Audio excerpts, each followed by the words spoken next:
Actually, I'm getting more creativity when COVID happened. My brain just worked so hard to solve the problem.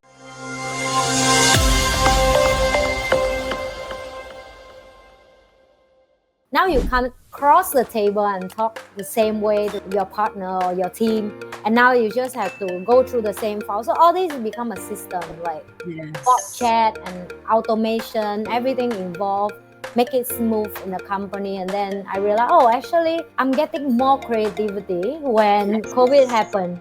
My brain just worked so hard to solve the problem that I used to do the same thing. And now I'm like, oh my God, what can I do? What can I do? Have you seen that in an organization that you work with, that COVID did help them in some positive way, or it's just a negative way? Because I'm sure they will keep say, COVID changed everything, but also yes, COVID changed both. I think good thing and bad thing as well. I think COVID actually draws out the stronger people from the weaker competitors, right?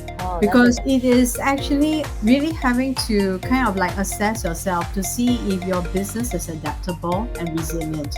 Because we actually see businesses that has actually came out of COVID even stronger, reformed, and possibly also coming up with also a different kind of a business model. But we have also seen businesses that have eventually died from COVID. Why? Because they refuse to change. They refuse to reform themselves and to renew their mind. And of course, they were not expecting that kind of a transformation to happen.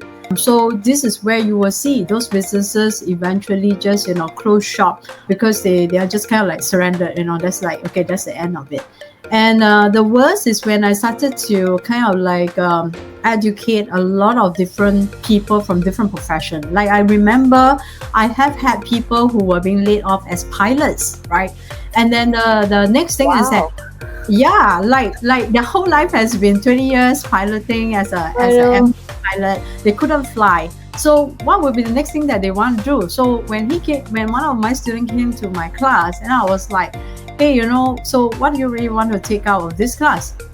And of course, when he was sharing that, hey, you know what? Because for the fact in the 20 years, I've always been sitting behind a cockpit, but I've never really came on, to be sitting behind a computer and understanding about the internet world, the e-commerce world, and the marketing world. I thought, perhaps now it would be the best time for me to learn and sit in the class and to kind of like ask myself, like, is this what am I going to be doing for the rest of my life? So having to have that opportunity, I think he was able to really reassess, like beyond just being a pilot, he could actually also gone on to develop maybe even their own businesses, right? To think about, again, having to be resilient because you will still be able to create, like whether is it passive income or additional income through internet, through AI, through all sorts of digital marketing strategies that we could apply.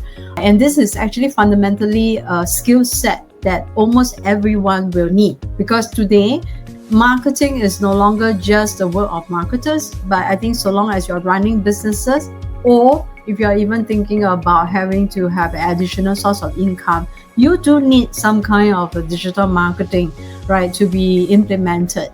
And I think even for the very fundamental today, things have changed so much, just like how TikTok has evolved. It creates opportunity where people don't even need to have a product to sell to set up a business. All you need is yourself, who you can also have content that you are so passionate about to be a content creator and yet still be able to sell yourself or brand yourself, right, as the expert to go to, and you'll be able to really run a business.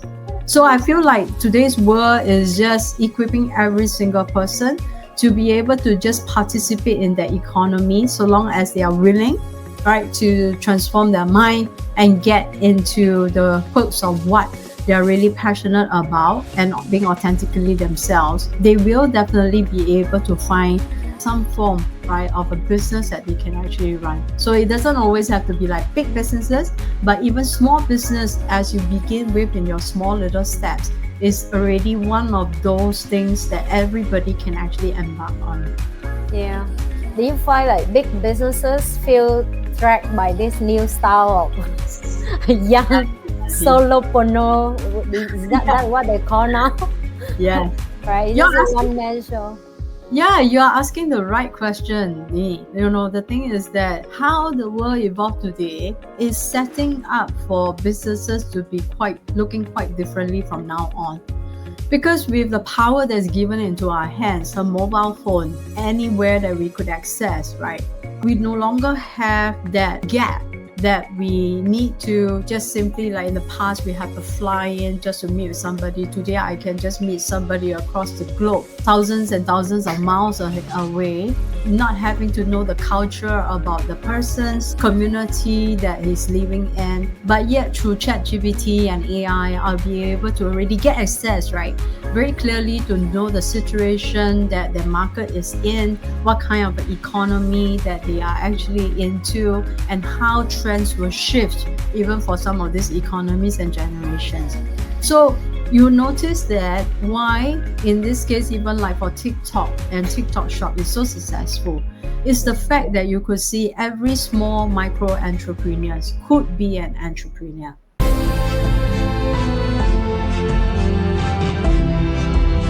Don't forget to like, share, and subscribe. And I will come back with you with another episode and another amazing guest. Bye.